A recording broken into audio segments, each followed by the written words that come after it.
Hello mga kapikan! So galing kami niyan nanguha og rambutan sa bukid. Tingnan mo yung rambutan, no? Ayan, ganyan siya kadami. So ganito lang talaga dito sa bundok.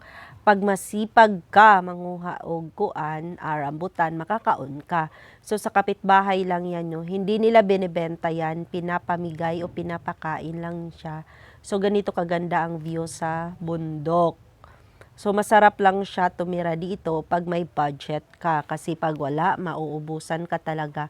Ayan, yan yung place ng kapitbahay namin. Alam mo nga, kapikan, dyan kami nakatira before sa kabilang, sa kabilang sapa. Ayan na. Diba, napakaganda ng, napakaganda ng, parang ganda lang pa sa paningin.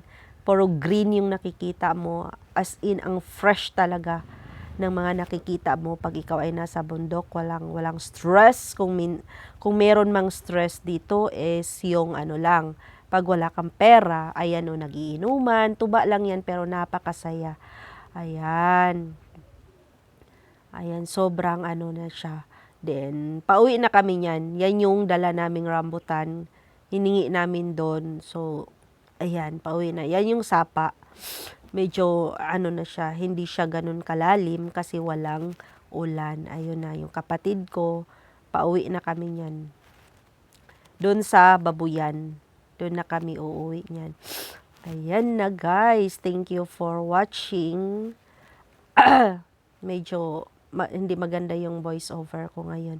Ayan na, lakad-lakad na lang kami konti and then maya-maya niyan is kakain na kami ng tanghalian kasi di ko alam kung past 12 na yan, kung anong oras na, pero may niluto naman na ako doon. So kakain na lang kami. Yan yung star apple, yan yung kahoy namin before. Doon banda doon, yun yung bahay namin. Then, ayan na, pauwi na kami dyan. So, tanghali, inabot talaga kami ng tanghali niyan. Kasi hindi biro na hindi biro na punta doon sa bundok para manguha ng mga prutas. Ayan na. Yung kinakain ko dyan, nilagay ko sa bulsa is yung lansones. Nakakatuwa kasi nilagay ko talaga dyan. Super, super super ganda. Ayan, sira ng tsinelas ng kapatid ko. Doon nasira yan doon sa pinuntahan namin. Ayan na, paparating na kami. Ang hirap mag voice over. My God. Hindi pa ako sanay niyan. Ayan na, malapit na kami dyan. Yan yung baboyan namin, inaalagaan. Nag-alaga kami dyan ng mga baboy. Yan, mga kapatid ko yan lahat. Pati yung video, kapatid ko yun.